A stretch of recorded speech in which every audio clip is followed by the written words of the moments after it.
Assalamualaikum warahmatullahi wabarakatuh. Selamat siang Ibu dan teman-teman semuanya. Sebelumnya izin memperkenalkan diri, nama saya Safina Pencawardani dengan NIM 2104332 dari kelas 3D Program Studi PGSD. Video ini merupakan tugas ujian tengah semester yang diampu oleh Bapak Haji Asep Ruswan MPD dan Ibu Primanita Solihah Rosmana MPD dalam mata kuliah Strategi Pembelajaran. Dalam video kali ini saya akan membahas mengenai jenis-jenis strategi pembelajaran. Oke, mari kita langsung mulai saja. Oke, materi yang akan kita bahas pada kesempatan kali ini yaitu yang pertama ada pengertian strategi pembelajaran, yang kedua ada jenis-jenis strategi pembelajaran, yang ketiga ada langkah-langkah setiap strategi pembelajaran, yang selanjutnya ada kekurangan dan juga kelebihan dari setiap strategi pembelajaran, lalu terakhir ada implementasi strategi pembelajaran di sekolah. Oke, sebelum kita masuk ke jenis-jenis strategi pembelajaran, mari kita samakan dulu persepsi kita tentang strategi pembelajaran. Nah, strategi sendiri merupakan suatu acuan atau cara untuk mencapai tujuan tertentu.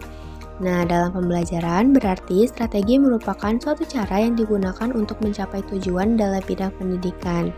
Nah, di sini juga ada pendapat menurut Sanjaya tahun 2006, beliau mengatakan bahwa strategi pembelajaran merupakan suatu perencanaan yang berisi tentang rangkaian kegiatan yang didesain untuk mencapai tujuan pendidikan tertentu.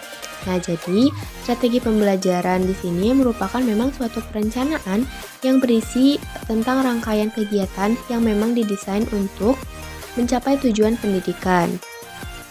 Oke, kita lanjut ke jenis-jenis strategi pembelajaran. Nah, dalam kurikulum 2013 ini, strategi pembelajaran ada 5, yaitu Discovery Learning, Inquiry Learning, Problem-Based Learning, Project-Based Learning, dan Scientific Learning. Yang pertama ada Discovery Learning, merupakan suatu pembelajaran yang mendorong siswa untuk menyelidiki sendiri, menemukan dan membangun pengalaman dan juga pengetahuan yang sudah didapat oleh siswa menggunakan intuisi, imajinasi, kreativitas, dan mencari informasi baru untuk menemukan fakta, korelasi, dan juga kebenaran yang baru. Nah, strategi ini menekankan bahwa belajar itu tidak sama dengan menyerap apa yang dikatakan atau dibaca saja, namun secara aktif dalam belajar mencari jawaban dan juga solusi sendiri.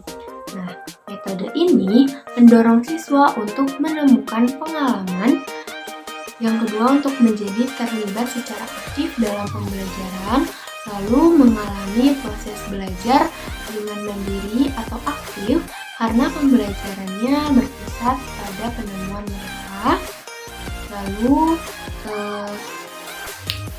sehingga mereka dapat memaksimalkan potensi diri para peserta didik untuk mencari ilmu dan mengembangkan rasa keingintahuannya. Lalu yang kedua ada Inquiry Learning. Nah, Inquiry Learning ini merupakan metode belajar yang pada prinsipnya mengajak para peserta didik untuk aktif bertanya dan juga bereksperimen secara mandiri gitu selama proses pembelajaran. Nah, dalam model pembelajaran inquiry ini, peserta didik mencari materi pembelajaran secara mandiri gitu. Oke, mari lanjutkan ke strategi yang ketiga yaitu Problem-Based Learning atau pembelajaran berbasis masalah. Nah, PBL ini merupakan model pengajaran yang berupa permasalahan nyata sebagai konteks untuk para pelajar atau siswa untuk berpikir secara kritis dan keterampilan memecahkan masalah serta memperoleh pengetahuan. Oke, selanjutnya ada Project-Based Learning. Nah, Project-Based Learning ini merupakan pembelajaran berbasis proyek yang model pembelajarannya itu berpusat pada peserta didik dalam melakukan suatu investigasi yang mendalam terhadap suatu topik.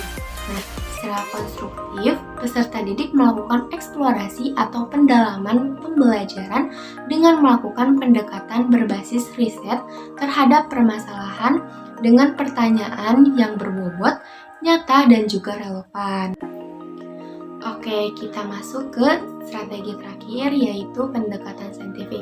Menurut Kemendikbud tahun 2014, scientific approach adalah model pembelajaran yang menggunakan kaidah-kaidah keilmuan yang memuat serangkaian aktivitas pengumpulan data melalui observasi, bertanya, eksperimen, mengolah informasi atau data, kemudian mengkomunikasikan.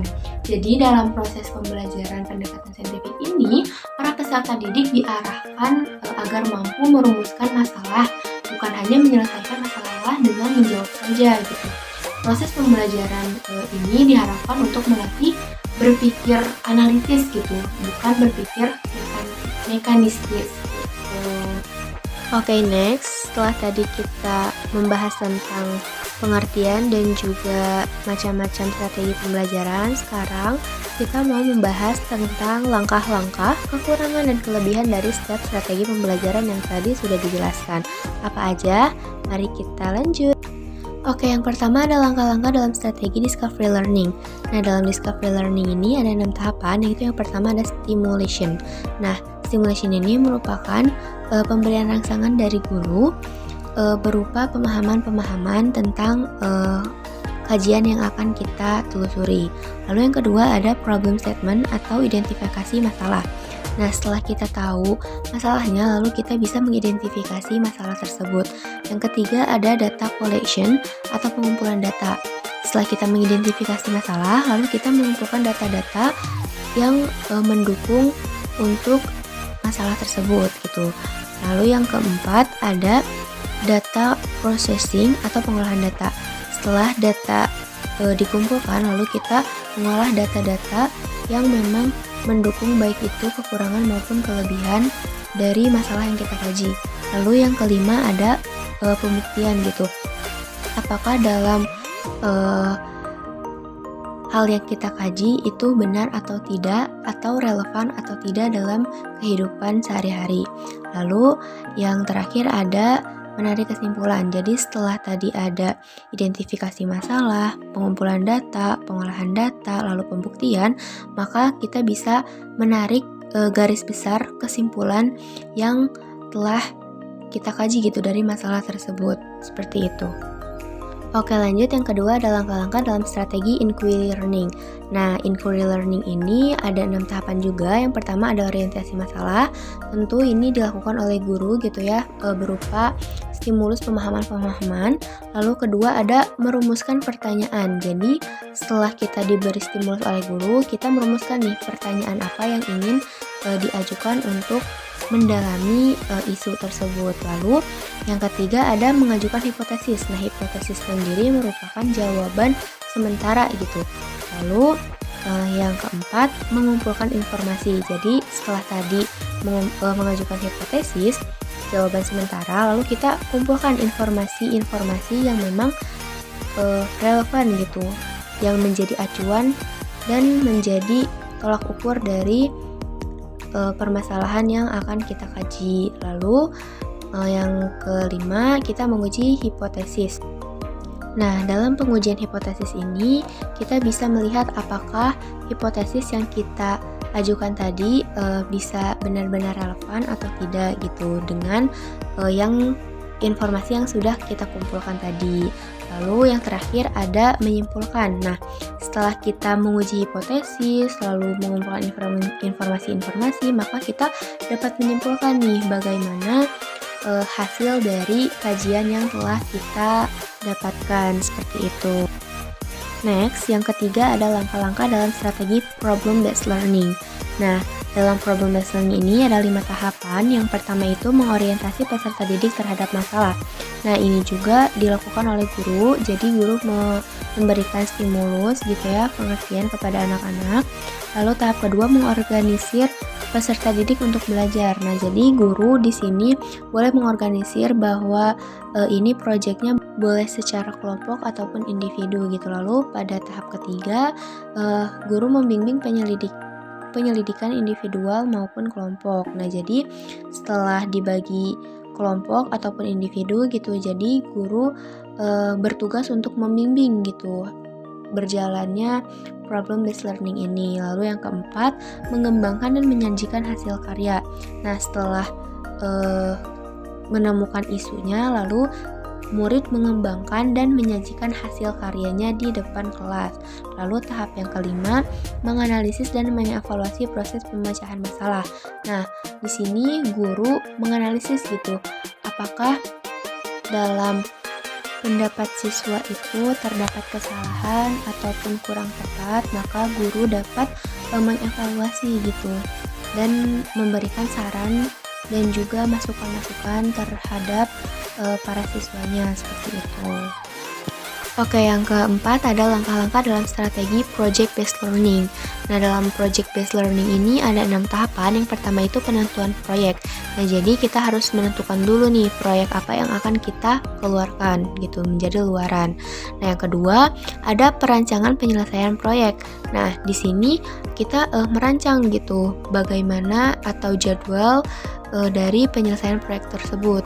Lalu yang ketiga ada penyusunan jadwal. Nah, tadi kan sudah merancang nih untuk proyek tersebut bagaimana penyelesaiannya. Nah, sekarang yang di tahap ketiga itu penyusunan jadwal secara konkret gitu, secara detail seperti itu. Lalu yang keempat ada penyelesaian dengan fasilitasi dan monitoring guru gitu. Jadi di sini guru sebagai fasilitator dan sebagai monitoring gitu.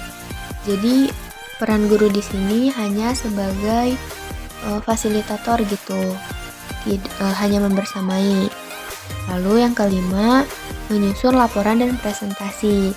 Nah, siswa di sini harus menyusun laporan mengenai proyek yang telah dilaksanakan gitu. Lalu siswa dapat mempresentasikan hasil proyeknya tersebut di depan kelas seperti itu. Lalu yang keenam ada evaluasi proses dan hasil proyek. Nah, dalam evaluasi ini ketika memang ada yang salah atau kurang tepat bisa diluruskan oleh guru seperti itu. Oke, yang terakhir langkah-langkah dalam strategi scientific learning. Nah, dalam scientific learning ini ada 5 tahapan. Yang pertama itu mengamati. Nah, dalam mengamati ini siswa dapat mengamati apa yang dikatakan atau diucapkan oleh guru. Lalu yang kedua ada questioning atau menanya gitu. Jadi ketika memang ada yang sesuatu yang kurang jelas, maka siswa diharapkan untuk langsung bertanya kepada guru tersebut. Lalu yang ketiga ada menalar atau mencari informasi gitu. Jadi mencari informasi ini bisa dari media sosial seperti Google, YouTube, Instagram, atau dari buku teks seperti itu. Lalu yang keempat ada experimenting atau mencoba gitu. Jadi setelah menalar gitu, mencari informasi, hendaknya siswa ingin merasa lebih tahu gitu. Jadi mencoba untuk merealisasikan dari pertanyaan yang belum pernah diajukan sebelumnya gitu. Lalu yang terakhir ada membentuk jaringan atau biasanya mempresentasikan ya. Nah, mempresentasikannya ini kita bisa mengemukakan pendapat kita mengenai permasalahan ataupun solusi yang kita dapatkan atau informasi yang kita dapatkan dari media sosial atau buku teks tersebut seperti itu. Oke, ini pembahasan terakhir kita nih teman-teman. Bagaimana sih pengimplementasian strategi pembelajaran tadi ketika di sekolah? Daripada penasaran, ayo kita simak bareng-bareng ya. Oke, untuk discovery learning, kita bisa mengamati bunga mawar putih yang dicelupkan ke dalam air berwarna. Lalu kita bisa diamkan selama 30 menit atau 1 jam, lalu kita bisa lihat hasilnya. Warna bunga akan berubah gitu. Ini merupakan salah satu cara untuk membuktikan proses fotosintesis. Lalu untuk inquiry learning itu lebih ke prosesnya. Jadi ketika tadi kita melihat hasil akhir nih bahwa bunga mawar akan berubah warnanya, maka di metode inquiry ini lebih menekankan pada prosesnya gitu. Jadi apa yang terjadi kepada bunga tersebut gitu, mengapa bunga tersebut berubah warna dan lain sebagainya seperti itu. Lalu untuk problem based learning, misalkan guru memperlihatkan sebuah gambar atau isu, misalkan sampah yang menggunung gitu ya, lalu guru bertanya apa yang kalian lihat dari gambar tersebut. Setelah siswa mengemukakan pendapat, lalu guru mengiring siswa untuk menganalisis masalah tersebut.